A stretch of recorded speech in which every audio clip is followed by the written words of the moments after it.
मच्छीमार कृती समितीची मुख्यमंत्र्यांकडे तक्रार. हिंदू धर्मीयांच्या भावना दुखावल्यानं मुख्यमंत्र्यांना पत्र.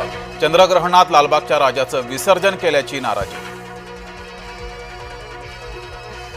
कोकणातल्या मराठ्यांना ओबीसीमध्ये आणणार. मनोज जरांगेंच्या वक्तव्यानं नव्या वादाची शक्यता.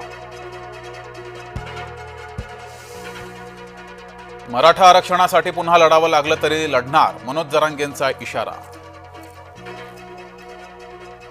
सरकार ओबीसींच्या मुळावर उठलंय. ओबीसींच्या हिताचं रक्षण हीच भूमिका. विजय वडेट्टीवार यांचं वक्तव्य. कुणबी प्रमाणपत्र 17 सप्टेंबर पासून द्या. मराठा आरक्षण आंदोलकांची मागणी. देशभरात होणार मतदार याद्यांची पडताळणी. निवडणूक आयोगाची 10 सप्टेंबरला महत्त्वाची बैठक. आरक्षणाला धक्का लागल्यास ओबीसी रस्त्यावर उतरेल. छगन भुजबळ यांचा इशारा. जरांगेंना मराठा समाजातून विरोध वाढला तर जरांगे मात्र स्वतःवरच खुश. आपला विजय अनेकांना बघवेना. जरांगे यांचं विरोधकांना उत्तर. ज्यांच्याकडे कुणबी नोंद असेल त्यांनाच प्रमाणपत्र दिलं जाईल. आरक्षणाच्या मुद्द्यावर मुख्यमंत्री फडणवीसांची प्रतिक्रिया. मराठा आंदोलकांवरील 826 गुन्ह्यांपैकी फक्त 86 गुन्हे मागे. मुख्यमंत्र्यांच्या आश्वासनावर संथ गतीनं कार्यवाही. बाळासाहेब थोरात, अमीन पटेल ठाकरेंच्या भेटीला. काँग्रेसला दसरा मेळाव्यात संधी हवी. सूत्रांची जय महाराष्ट्राला माहिती. आदिती तटकरे आणि भरत गोगावले एकाच व्यासपीठावर. रायगड पालकमंत्री पदाचा निर्णय अद्याप अधांतरित. काँग्रेस आघाडीच्या उमेदवारावर भाजपाचा निशाणा. उपराष्ट्रपती पदाची निवडणूक शेवटच्या टप्प्यात.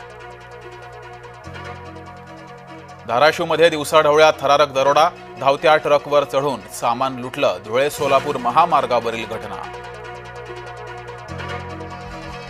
हुथी बंडखोरांनी केला इस्रायलच्या विमानतळावर ड्रोन हल्ला. इस्रायल आणि हुथी बंडखोरांमध्ये टोकाचा संघर्ष.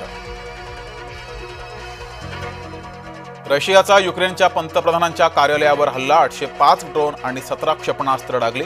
13 जणांचा मृत्यू झाल्याची माहिती.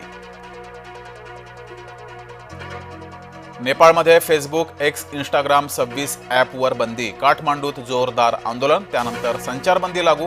तरुणाई आक्रमक. आतापर्यंत 16 आंदोलकांचा मृत्यू.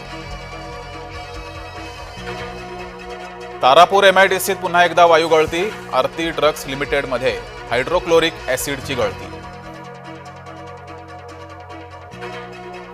अन्नातून विषबाधा होऊन 3 वर्षीय चिमुकलीचा मृत्यू. भाईंदरमधील धक्कादायक घटना. 5 जणांवर उपचार सुरू.